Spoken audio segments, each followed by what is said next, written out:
你家猫咪蹭你腿的时候，你有没有觉得哪里不对劲？300万年前，它的亲戚专门开你祖先的脑壳，像开罐头一样。科学家挖出骨圆头骨，上面2个洞，间距精确到毫米，跟你的眼眶一模一样。这不是巧合，这是一台为你量身定制的处刑机器，它叫孔猫。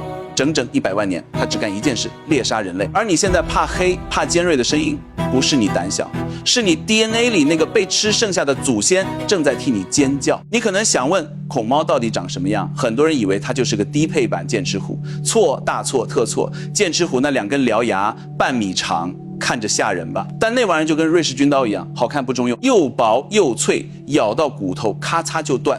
那种牙是给猛犸象设计的，扎进后皮放血用的。而孔猫嘴里藏的东西完全不一样。1924年，奥地利古生物学家奥托兹丹斯基第一次命名了这个物种。他盯着化石看了很久，发现孔猫的犬齿短粗宽，截面像个扁平的凿子。如果说剑齿虎的牙是日本武士刀，又长又飘，那孔猫的牙就是钢钎，短，但每一毫米都在发力。它不是为了切割，是为了凿穿。但这还不是最让人头皮发麻的。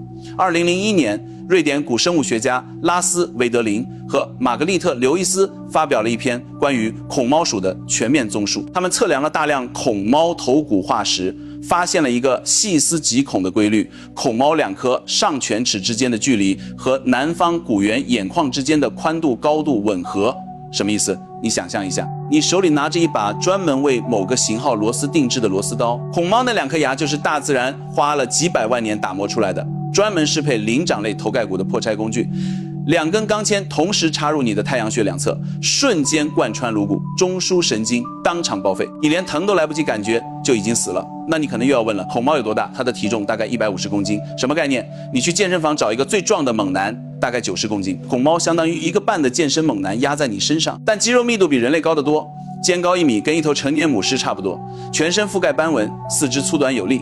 尤其是前肢，跟现代猫科动物比，孔猫的前臂骨骼异常粗壮，那不是用来跑的，是用来扑杀的。一巴掌拍下来，你的锁骨直接碎成3节。但最可怕的还不是它的力量，而是它的猎杀方式。孔猫不追你，它等你，它跟你家那只猫一模一样的套路：潜伏、靠近、突袭。只不过你家猫扑的是逗猫棒，它扑的是你祖先的脑袋。南非德兰士瓦博物馆的古生物学家鲍勃布莱恩从1965年开始，在斯瓦特克朗斯洞穴挖了将近20年。他在洞穴里挖出了几百块古人类化石，其中有一块编号 SK54 的幼年棒人头盖骨，后脑勺上有2个整整齐齐的穿刺孔。布莱恩拿着一个大型猫科动物的下颌骨，把犬齿对准那2个洞，严丝合缝，就像钥匙插进锁孔。这个发现彻底改写了一个流传了几十年的理论。在布莱恩之前，学术界普遍相信雷蒙德·曼达特的观点：我们的祖先南方古猿是凶猛的猎手，是主动出击的杀手猿，他们用骨头和脚当武器，互相残杀，甚至吃同类。这个理论听起来很提气，对不对？但布莱恩看着满洞穴的碎骨头，得出了一个完全相反的结论。1981年，他写了一本书，书名就叫猎人还是猎物？答案是猎物。我们的祖先不是什么天生的战士，他们是菜，是被大型猫科动物拖进洞穴里吃掉的肉。那些碎裂的头骨上留下的不是同类相残的痕迹，而是孔猫的晚餐账单。现在闭上眼睛，想象一个场景：250万年前，非洲南部，太阳刚落山，气温从白天的35度骤降到15度。你是一个南方古猿，身高不到1.3米，体重不到40公斤，跟一个现代小学5年级的孩子差不多。你没有爪子，没有獠牙，夜视能力约等于0。你蹲在一棵无花果树的枝丫上，抱着树干，听着自己的心跳，四周全是虫鸣。忽然虫子不叫了，安静的不正常，你能感觉到树干在微微震动，有什么东西在往上爬。你往下看，什么都看不见，但你闻到了一股腥味儿，然后你听到了呼吸声，就在你头顶半米的地方。下一秒，2根钢钎同时扎进你的太阳穴，你的大脑还没来得及发出疼痛信号，一切就结束了。整个过程不超过3秒。这不是电影，这是你祖先每天晚上面对的日常。而最魔幻的是，这段噩梦到今天还没完全结束。进化心理学家发现，人类有一套所谓的预备性恐惧系统，怕黑、怕高、怕突然出现的东西、怕尖锐的声音。这些恐惧不是你学来的，是天生的。一个从没见过蛇的婴儿，第一次看到蛇的图片就会瞳孔放大，心跳加速。同样的道理，你听到指甲刮黑板那种尖锐的摩擦声，就浑身起鸡皮疙瘩，那个频率恰好和大型猫科动物磨爪子、撕裂骨骼时发出的声音高度重叠。你的身体在替你记住300万年前的事情。当年那些听到这种声音不害怕不跑的祖先全被吃了，活下来繁殖后代的全是一惊一乍的胆小鬼，你就是胆小鬼的后代，而正是因为胆小你才活着。但这里有一个真正的认知翻转，可能会颠覆你刚才建立的所有印象。恐猫真的是专门猎杀人类的吗？2001年韦德林的那篇综述之后，又有一批科学家对斯瓦特克朗斯洞穴出土的恐猫化石做了碳同位素分析。碳同位素能告诉你一个动物生前主要吃什么。结果出来了，恐猫的食谱里排在第一位的不是灵长类，而是大型食草动物，羚羊、乳齿象幼崽、各种有蹄类。灵长类在它菜单上占的比例其实很小。换句话说，恐猫不是专门为猎杀人类而生的，它是个机会主义者。大部分时间它吃羚羊，但偶尔路过你们的营地，顺手开一个脑壳当宵夜，听起来松了口气，对不对？但别高兴太早，因为这个真相比它专门吃人更恐怖。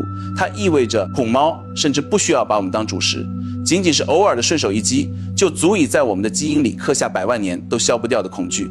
你不是被一个专注的猎手逼到绝境的，你是被一个根本没把你当回事儿的家伙随手拍死的。这种恐惧更深，因为你根本无法预测它什么时候会来。它不是每天都来，但它可能在任何一个夜晚出现。你每一天都得活在这种不确定里，这才是真正把人逼疯的东西。而恰恰是这种疯推动了一切。为了在不确定中活下来，你的大脑被迫学会了一件事：计算，时刻观察周围环境，时刻判断哪里安全哪里危险，时刻在脑子里模拟各种逃跑路线。你的祖先被逼成了这个星球上最焦虑的动物，而焦虑的副产品就是智力。神经科学的研究显示，灵长类动物大脑容量的爆发性增长和捕食者压力之间存在高度相关。说白了，吃你的东西越可怕，你的脑子就被迫进化的越快。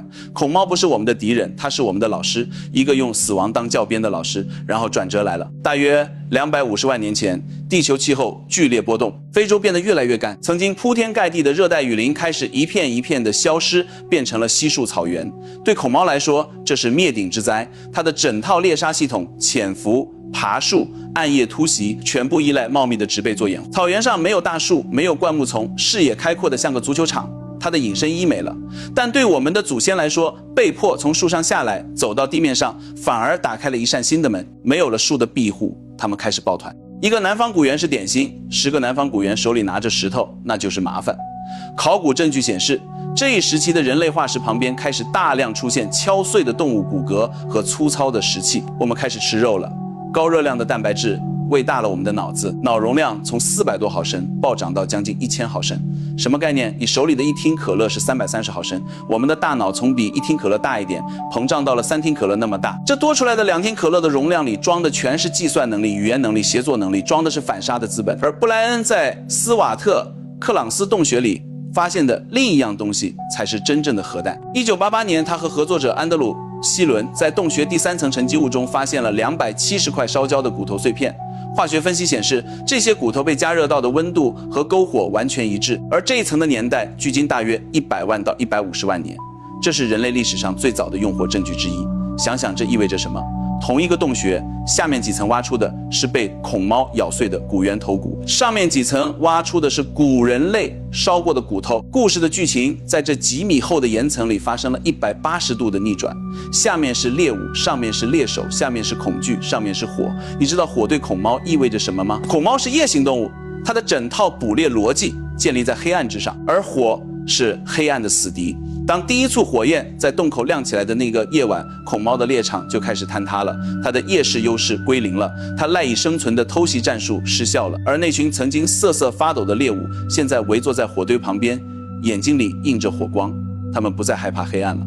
化石记录显示，大约在120万年前，恐猫从化石记录中彻底消失。曾经统治非洲暗夜的顶级杀手，就这么悄无声息地退场了。没有轰轰烈烈的决战，没有史诗般的最后一击，它只是在一个又一个被火照亮的夜晚里，慢慢找不到食物，慢慢饿死。现在你低头看看你家那只猫，它正趴在沙发上打呼噜，等你给它铲屎。你揉揉它的脑袋，它翻个身，露出肚皮。300万年前，它的远亲用同样形状的犬齿凿穿你祖先的头盖骨，而现在这个物种最凶猛的举动是凌晨4点把你的水杯从桌子上推下去。你觉得这是个笑话，但其实这是整个地球生命史上最离谱的权力反转。那个曾经让你的基因尖叫了100万年的暗夜之神，他的后代正躺在你怀里撒娇。而你今晚关灯之后那一瞬间莫名其妙的不安，就是他留给你的最后一件遗产。